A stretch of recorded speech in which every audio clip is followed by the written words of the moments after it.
¿Cuáles son los disparadores del gasto en Costa Rica? Empezaría, creo que por el obvio, la deuda.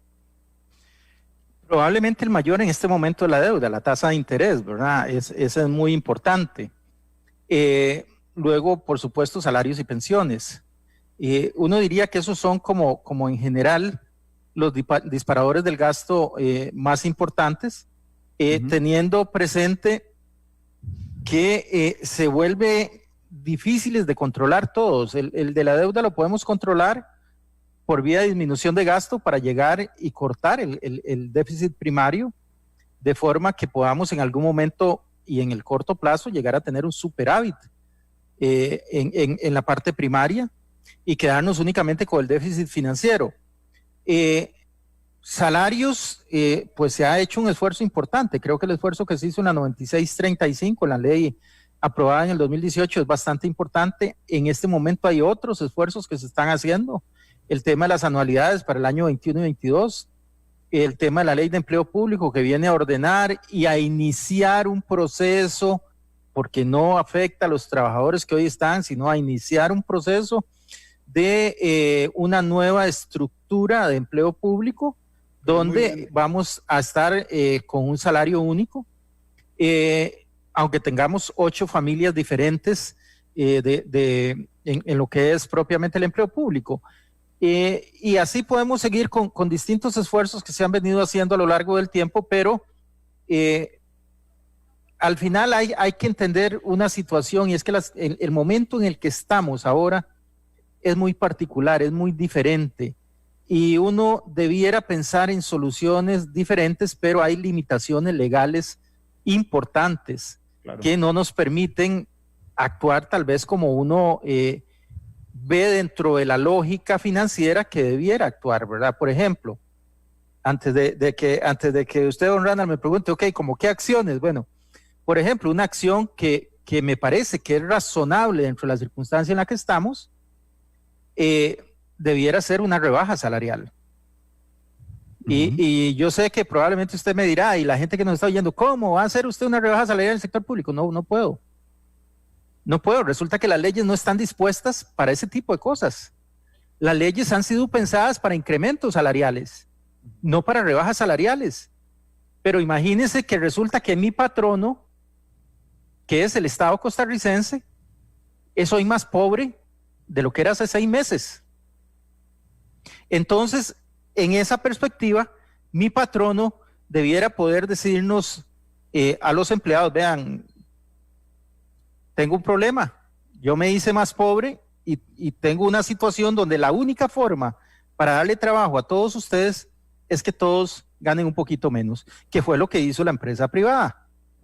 Entonces, dentro de esa lógica, uno podría, sin necesidad de acudir a cosas como, por ejemplo, la reducción de jornada, la ley de reducción de jornadas, se podría decir, ok, si esta economía se está haciendo más pequeña, debiera hacerse más pequeñitos todos los salarios, y usted los hace más pequeñitos, pero incluso eso le ayuda en otras cuestiones, en otros efectos de la economía, pero eso es algo que no podemos hacer. ¿Por qué?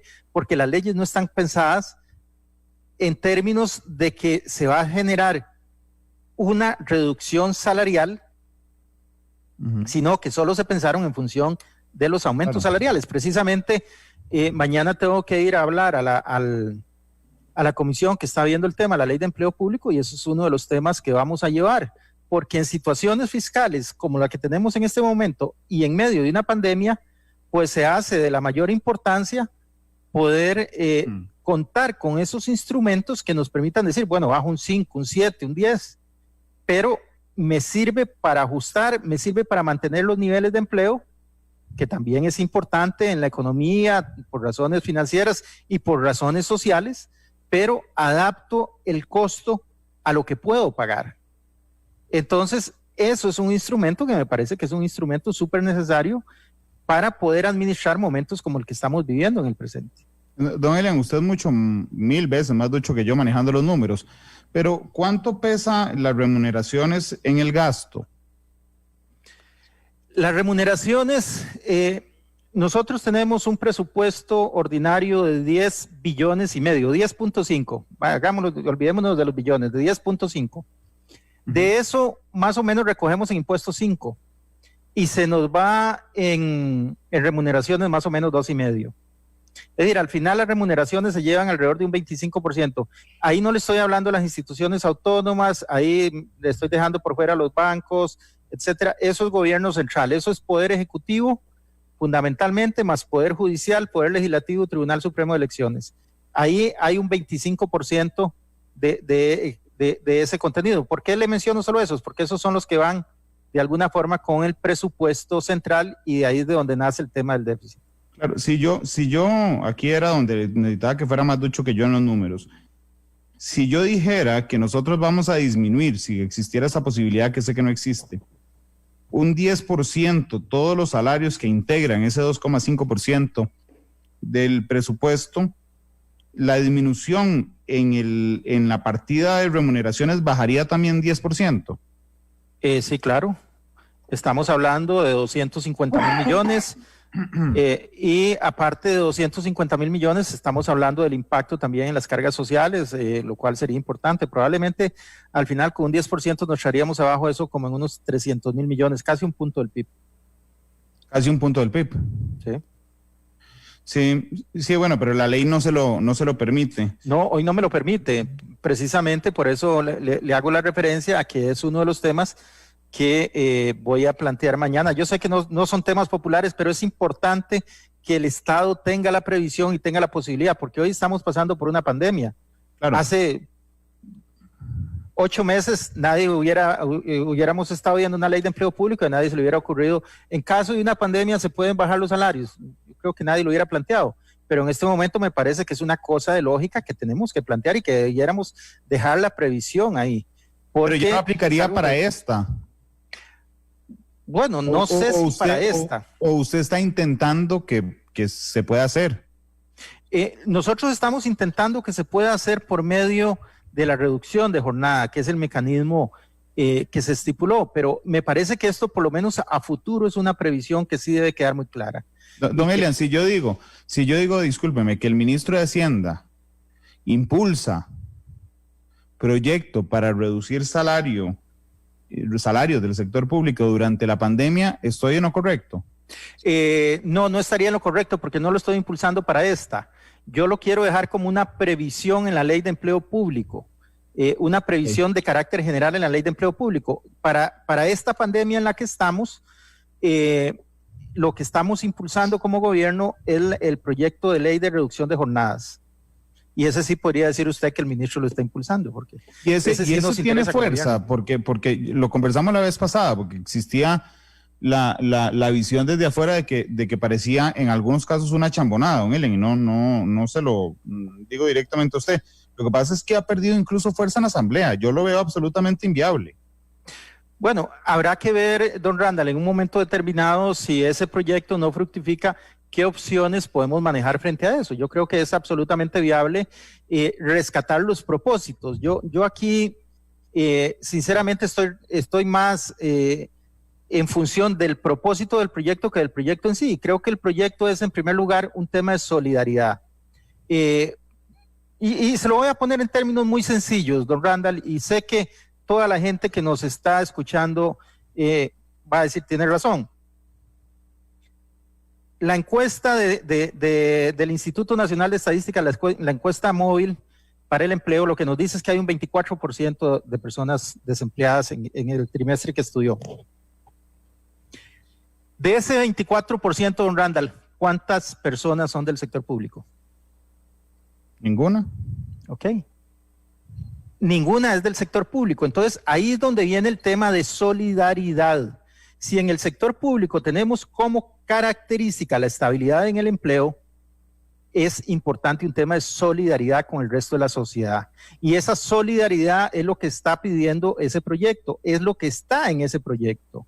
O por lo menos esa es la función esencial de ese proyecto, una manifestación de solidaridad de los empleados públicos de Costa Rica con el resto de la sociedad. Detrás de eso es lo que va ese proyecto. El proyecto al final, desde el punto de vista económico, pues es importante, es un proyecto que genera alrededor de unos 130,000 millones de colones al cabo de un año. Es una suma que es importante, pero es importante también que los que somos empleados públicos aportemos al resto de la sociedad, de forma tal que no sea solo, en este caso hay que decirlo con toda claridad, el sector privado y los empleados del sector privado los que se vean afectados directamente, asumiendo desde el punto de vista económico el costo de esta pandemia. ¿Por qué? Porque son ellos los que están aportando ese 12% de desempleo, y en eso hay que ser absolutamente claro. Y perdón, hablo de 12% porque hay un 12 que es estructural, que era un 12 que ya veníamos arrastrando. 12 de más. Sí, exactamente. Sí. Don Elian, yo estoy absolutamente de acuerdo en eso y creo que es innegable que el peso económico de la pandemia ha recaído sobre el sector privado, pero una de las preocupaciones que tengo yo y que tiene alguna gente respecto al proyecto de recorte de jornadas, porque nadie puede estar más de acuerdo con usted de que deberíamos de ser solidarios, es que al recortar la jornada disminuimos varias cosas, el desempeño del sector público, yo sé que ya hicieron los cálculos, los pagos a la caja, los pagos de renta, y la vez pasada que usted estuvo aquí conmigo con Pilar Garrido, yo le decía, don Elian, ¿y por qué no una sobretasa? Y he hablado con muchos especialistas que me dicen, sí, es que puede ser una sobretasa, pero no puede ser dirigida, digamos, no podría ser solo para el sector público, por ejemplo, yo entiendo eso, pero podríamos hacer una sobretasa, por ejemplo, que incluya a los grandes capitales, a los privados cuyo ingreso no se les haya afectado por el COVID-19 y a los empleados públicos. No tengo ningún problema con eso, Randall, es una posibilidad y es uno de los temas que estamos precisamente en los últimos días. Pedí que la Dirección General de Hacienda, que es la que se encarga de hacer estudios de ese tipo, me hiciera los estudios de esa y de otras posibilidades. Estamos absolutamente abiertos en ese tema y es algo que se podría considerar en cualquier momento. Ahora, la lógica de ese otro proyecto va mucho por ahí.